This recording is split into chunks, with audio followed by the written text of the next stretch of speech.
মুসলমানরা যখন থেকে এই আহলে কাশ থেকে, কাশফের শক্তি থেকে, আসমানি শক্তি থেকে চোখ বন্ধ করে আল্লাহর সাথে সম্পর্কের শক্তি থেকে, গরিব নওয়াজ যেই শক্তি দিয়ে 90 লক্ষ মানুষ মুসলমান বানাতে পারে, সেই শক্তি থেকে যেদিন থেকে মুসলমানরা ভুলে গেছে, সেই শক্তি থেকে যতক্ষণ মুসলমানরা আড়ালে চলে গেছে, অস্বীকার করেছে, মুসলমানরা আলাদা হয়ে গেছে, সেই দিন থেকে তাদের বাইতুল মুকাদ্দাসের দরজা বন্ধ হয়ে গেছে। মুসলমানেরা হাতের শক্তি নাই, রকেটের শক্তি নাই, এরোপ্লেনের শক্তি নাই, হেলিকপ্টারের শক্তি নাই। আল্লাহর সাথে সম্পর্ক তৈরি করো, আসমানের সাথে সম্পর্ক তৈরি করে, আসমানের সাথে সম্পর্ক তৈরি করে যতক্ষণ তোমার সিনার পাওয়ার বেড়ে যাবে, বাইতুল মুকাদ্দাস তোমার থেকে আর কেউ নিতে পারবে না, কেউ নিতে পারবে না, কেউ নিতে পারবে না। যেই দিন থেকে মৃত মানুষের সাথে আপনার যোগাযোগ বন্ধ হয়ে গেছে, সেই দিন থেকে ওই মসজিদে আকসার দরজা বন্ধ হয়ে গেছে। বলুন সুবহানাল্লাহ। বলে কেমনে কেমনে? এখন শুনুন বাবা, রেয়ার তথ্য, রেয়ার ইনফরমেশন খুব সহজে কোনো বই পুস্তকে পাবেন না। আমার বাবারা ভাইরা, বাইতুল মাকদাস ক্রুসেডারদের থেকে, ধর্মযুদ্ধ থেকে, খ্রিস্টানদের থেকে যিনি বাইতুল মাকদাস মুসলমানদের পক্ষে বিজয়ী হয়েছিলেন, মুসলমানদের জন্য জয় করেছিলেন 1100 শতাব্দীর দিকে, তার নাম হচ্ছে সুলতান সালাউদ্দিন। সুলতান সালাউদ্দিন। আসুন, সুলতান সালাউদ্দিন কে ছিলেন বাবা? সুলতান সালাউদ্দিন কে ছিলেন? পৃথিবীর মানুষেরা মুসলমানদের বিজয় তরবারিতে আসে নাই, মুসলমানদের বিজয় হুঙ্কারে আসে নাই, মুসলমানদের বিজয় বদরের যুদ্ধ থেকে শুরু করে, বদরের যুদ্ধ থেকে শুরু করে ওই বাইতুল আকসা বিজয়ের পর্যন্ত জিজ্ঞেস করো, সেনাপতিদেরকে জিজ্ঞেস করো, তারা বলবে মুসলমানদের বিজয় না তলোয়ারে, মুসলমানদের বিজয় না হাতে, মুসলমানদের বিজয় না ঘোড়ায়, মুসলমানদের বিজয় না ঢালে, মুসলমানদের বিজয়, মুসলমানদের শক্তি হচ্ছে তাদের সিনার ভিতরে, যেখান থেকে আল্লাহ বলিয়া ডাক দিলে আসমান থেকে ফেরেশতারা মুসলমানদের জন্য নামিয়ে যায়। কথা বলা ঠিক কিনা? সুলতান সালাউদ্দিন আইয়ুবী, বাংলার মানুষেরা ইতিহাস জানো, ইতিহাস জানো। সুলতান সালাউদ্দিন আইয়ুবী কে ছিলেন? উনি একজন পীরের মুরিদ ছিলেন। কি ছিলেন? একজন পীরের মুরিদ ছিলেন, বাইতুল মুকাদ্দাসের বিজেতা। বাইতুল মুকাদ্দাস শত শত বছর পরে ইহুদি খ্রিস্টানদের দখল থেকে আল্লাহু আকবার, ইয়া রাসূলুল্লাহ বলে যিনি মুসলমানদের করায়ত্ত করেছিলেন, মুসলমানদের পতাকা বাইতুল মুকাদ্দাসে যিনি বিজয়ী হিসেবে গেড়েছিলেন, সেই সুলতান সালাউদ্দিন আইয়ুবী একজন পীরের মুরিদ ছিলেন। কথা মাত্র শুরু, সেই পীরের নাম কি, সে পীর কে, এটি হচ্ছে তথ্যের বিষয়। পীর কে? পীরের নাম হচ্ছে হযরত হুসাইন ইবনে ঈসা আল জিলানী আল বাগদাদি। সুলতান সালাউদ্দিনের যে পীর, পীরের নাম ছিল হযরত হুসাইন ইবনে ঈসা আল জিলানী আল বাগদাদি। বলুন সুবহানাল্লাহ। বুঝে আসছে আপনাদের? আমি আবারও বলছি, হুসাইন ইবনে ঈসা আল জিলানী আল বাগদাদি। বলুন সুবহানাল্লাহ। বাবা, সেই হুসাইন ইবনে ঈসাটা কে ছিলেন? একটু উপরে উঠি, একটু গবেষণা করি, একটু উপরে উঠি। সুলতান সালাউদ্দিন আইয়ুবী, এত বছর পরে তুমি বাইতুল মুকাদ্দাস মুসলমানদের কাছে নিয়ে এসেছো, তো তোমার পীর ছিলেন কে? আমার পীর ছিল হুসাইন ইবনে ঈসা। ও সুলতান সালাউদ্দিন আইয়ুবী, তোমার পীর কে ছিলেন, মানে পীরের পরিচয় কি? উনি তখন জবাব দিবেন, সুলতান সালাউদ্দিন আইয়ুবী জবাব দিলেন, আমার পীর হুসাইন ইবনে ঈসা ছিলেন মহিউদ্দিন জিলানী, বাদশাহে জিলানী, বাগদাদের বাদশাহ, বেলায়েতের বাদশাহ আব্দুল কাদের জিলানী আল হাসানী ওয়াল হুসাইনী রাদিয়াল্লাহু তাআলা আনহুর খলিফা। বলুন সুবহানাল্লাহ।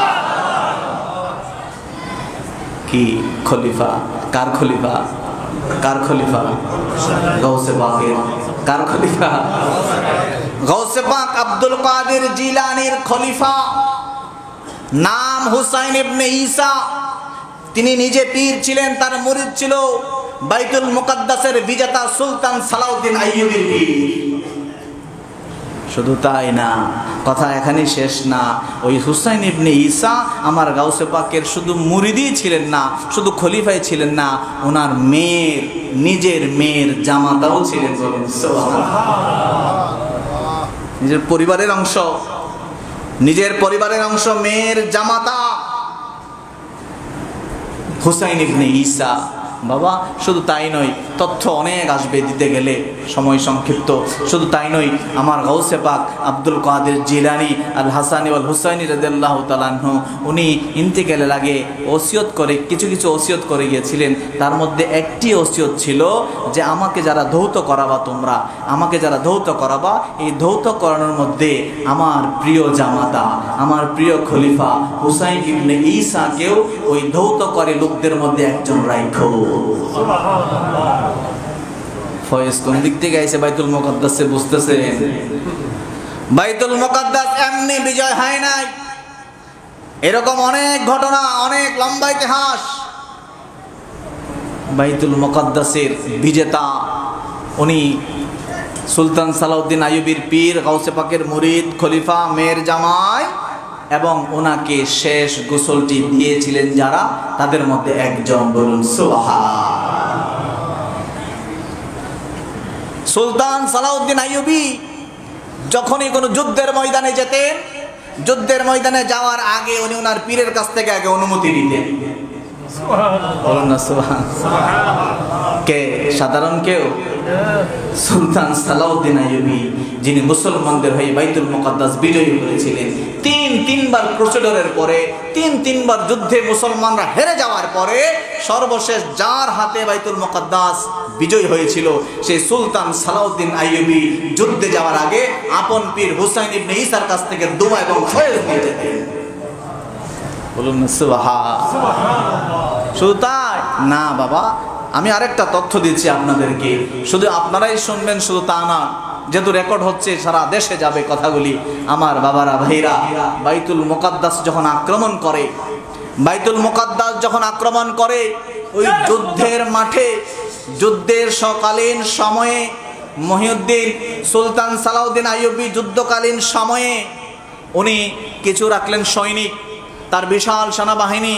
এই সেনাবাহিনীর সাথে ওনার ছোট্ট একটা দল ছিল, কিছু সুফি দরবেশদের দল, যারা আল্লাহওয়ালা, বিশেষ করে আব্দুল কাদের জিলানীর ফয়েজ প্রাপ্ত বাগদাদি ওই কাদরিয়া তরিকার কিছু আল্লাহর ওলিদেরকে একটা দল উনি প্রত্যেক ওই যুদ্ধের মধ্যে, বিশেষ করে বাইতুল মুকাদ্দাস বিজয়ের আগে ওই যুদ্ধকালীন সময় উনি ওনাদেরকে সাথে রেখে ওনাদের থেকে ফয়েজ এবং বরকত দিতেন। বলুন সুবহানাল্লাহ। এই সুলতান সালাউদ্দিন আইয়ুবী যার কমান্ডিংয়ে যুদ্ধ শিখেছেন, মানে উনি সুলতান সালাউদ্দিন আইয়ুবী পরিচয় হয়েছেন, সেনাপতি হয়েছেন যার তত্ত্বাবধানে, তার নাম হচ্ছে নুরুদ্দিন জঙ্গি। তার নাম কি? কথা বলেন, নাম কি? এই নুরুদ্দিন জঙ্গির একজন সেনাপতি ছিল যার নাম হামিদ ইবনে আল হাররানি। হামিদ আল হাররানি ওনার সেনাপতির নাম ছিল নুরুদ্দিন জঙ্গির। কথা বুঝতেছেন আমার? নুরুদ্দিন জঙ্গি যিনি সুলতান সালাউদ্দিন আইয়ুবীকে তৈরি করেছেন, যিনি নুরুদ্দিন জঙ্গির সেনাপতির নাম ছিল হামিদ আল হাররানি। উনি প্রথমে সেনাপতি সৈনিক ছিলেন না, প্রথমে ছিলেন একজন সুফি। একজন সুফি। কোথাকার সুফি? দূরের কোথাও না, বাগদাদের সুফি। কার সুফি? কার মুরিদ? আব্দুল কাদের জিলানীর মুরিদ। আব্দুল কাদের জিলানীর দরবারে একদিন এক সুফি বসা, নাম তার হামিদ আল হাররানি। গাউসে পাকের কাছে যখন উনি বসলেন, গাউসে পাক বলেন, অন্য মুরিদদেরকে বলতেছে, এই লোকটাকে আশেপাশে বলতেছে, হুজুর এই হামিদ আল হাররানি। তাই নাকি? তুমি একদিন রাজা বাদশাদের সাথে থাকবা। সুবহানাল্লাহ। সুফি মানুষ রাজা বাদশাদের সাথে থাকবে, এটা কেমনে হইল না? বলছে কে? গাউসে পাক। বলছে কে? বলছে হামিদ আল হাররানি, যিনি ছোট সুফি ছিলেন, দরবারে বসা। এই হামিদ, তুমি রাজা বাদশাদের সাথে একদিন বসবা। ঠিকই এই হামিদ আল হাররানি অনেক ঘটনার পরে উনি সর্বশেষ নুরুদ্দিন জঙ্গির ওই সেনাবাহিনীর মধ্যে কমান্ডিং পর্যায়ে চলে গেছে। বলুন সুবহানাল্লাহ। তো উনি যখনই সেনাপতির দায়িত্ব গ্রহণ করেন তখনই বলেন যা যখনই আমাকে দায়িত্ব দেওয়া হইল তখনই আমার সাথে সাথে আমার শাইখ আব্দুল কাদের জিলানী রাদিয়াল্লাহু তাআলার কথাটা খেয়াল হয়ে গেল, মনে পড়ে গেল। উনি আমাকে একদিন বলেছিলেন, তখন তো আমি শুধু দরবারে ছিলাম, আমাকে উনি বলেছিলেন যে তুমি একদিন রাজা বাদশাদের সাথে বসবা। বলুন না সুবহানাল্লাহ। আব্দুল কাদের জিলানীর কাছ থেকে ফয়েজ নিয়েছে এ হামিদ আল হাররানি। হামিদ আল হাররানির সংস্পর্শ পেয়েছে নুরউদ্দিন জঙ্গি। নুরউদ্দিন জঙ্গি তৈরি করেছে সুলতান সালাউদ্দিন আইয়ুবী। একদিকে নসল, আরেকদিকে আসেন, আরেকদিকে সুলতান সালাউদ্দিন আইয়ুবীর পীর হুসাইন ইবনে ঈসা। হুসাইন ইবনে ঈসার পীর হলেন আব্দুল কাদের জিলানী রাদিয়াল্লাহু তাআলা। বলুন সুবহানাল্লাহ। দুই দিকে আব্দুল কাদের জিলানীর ফয়েজ এবং বরকত বাইতুল মুকাদ্দাস বিজয় হয়েছে। বলে হুজুর তা ওনার ফয়েজ বরকত কেমনে হয়? আরে সেনাপতি তো ওনার, সেনাপতি ওনার। এখন আসো হুজুর বলে সেনাপতিতে তো শুধু হয় না, হয় না, ঠিক আছে, কিন্তু নেতৃত্ব সেনাপতির নেতৃত্বে আসল। কথা বল ঠিক কিনা? ওকে ফাইন, তোমার কথাই মেনে নিলাম, সেনাপতি তো আছে, আমরা শুধু সেনাপতি নিয়েই বসে আছি না। আমার সুলতান সালাউদ্দিন আইয়ুবীর যে সেনাবাহিনী ছিল, এই সেনাবাহিনীর 50% অর্ধেক সেনাবাহিনী ছিল আব্দুল কাদের জিলানী রাদিয়াল্লাহু তাআলা নূর মাদ্রাসায় পড়া। আব্দুল কাদের জিলানী রাদিয়াল্লাহু তাআলা থেকে ফয়েজ এবং বরকত নেওয়া, সরাসরি ফয়েজ নেওয়া লোকগুলোর মধ্যে ওই সুলতান সালাউদ্দিনের সৈনিকের মধ্যে 50% ছিল আব্দুল কাদের জিলানীর সৈনিক। বলুন সুবহানাল্লাহ। আর বাকি কিছু ছিল ইমাম গাজালির অনুসারী, মানে ইমাম গাজালির পক্ষ থেকে ছাত্র আর কি, তখনকার ছাত্র বলতো। ইমাম গাজালির ছাত্র ছিল কিছু সুলতান সালাউদ্দিন আইয়ুবীর সৈনিকদের মধ্যে, আর অধিকাংশ ছিল আব্দুল কাদের জিলানী রাদিয়াল্লাহু তাআলার ছাত্র এবং মুরিদ। এই সালাউদ্দিন আইয়ুবী ভালো করে জানতেন বদরের যুদ্ধে 313 জন সাহাবী যুদ্ধে জয় হয় নাই। মুতার যুদ্ধে 3000 সাহাবী 1 লক্ষ কাফেরের বিরুদ্ধে যুদ্ধে জয় হয় নাই। সংখ্যা দিয়ে মুসলমানরা জয়লাভ হয় নাই। মুসলমানদের সিনা যখন আসমানের সাথে কানেক্টেড হয়ে যায়, তখন মুসলমানদের সংখ্যার উপর ডিপেন্ড করে না। সে আল্লাহু আকবার বলার সাথে সাথে প্রতিপক্ষ হাজারো হোক, লাখ হোক, কোটি হোক, তাদের হাত কেঁপে কেঁপে তলোয়ারগুলি নিচে জমিনে পড়ে যেত। সুলতান সালাউদ্দিন সেটি বুঝেছিল। তুমি বুঝো নাই, যার জন্য তুমি এখনো গোলামি করো। সুলতান সালাউদ্দিন আইয়ুবী বুঝেছিল, সেটি বুঝেছিল। এটি কত চমৎকার কথা যে উনি যখন যুদ্ধ করেন বাইতুল মুকাদ্দাসের জন্য, তখন যুদ্ধকালীন অবস্থায় শুধু একদল সুফি রাখছেন যে আপনারা শুধু আমাদেরকে দোয়া করবেন, দোয়া করবেন। মুসলমানরা যখন থেকে এই আহলে কাশ থেকে, কাশফের শক্তি থেকে, আসমানি শক্তি থেকে, চোখ বন্ধ করে আল্লাহর সাথে সম্পর্কের শক্তি থেকে, গরিব নওয়াজ যেই শক্তি দিয়ে 90 লক্ষ মানুষ মুসলমান বানাতে পারে, সেই শক্তি থেকে যেদিন থেকে মুসলমানরা ভুলে গেছে, সেই শক্তি থেকে যতক্ষণ মুসলমানরা আড়ালে চলে গেছে, অস্বীকার করেছে, মুসলমানরা আলাদা হয়ে গেছে, সেই দিন থেকে তাদের বাইতুল মুকাদ্দাসের দরজা বন্ধ হয়ে গেছে।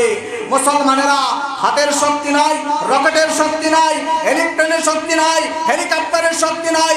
আল্লাহর সাথে সম্পর্ক তৈরি করো, আসমানের সাথে সম্পর্ক তৈরি করে, আসমানের সাথে সম্পর্ক তৈরি করে যতক্ষণ তোমার সিনার পাওয়ার বেড়ে যাবে, বাইতুল মুকাদ্দাস তোমার থেকে আর কেউ নিতে পারবে না, কেউ নিতে পারবে না, কেউ নিতে পারবে না।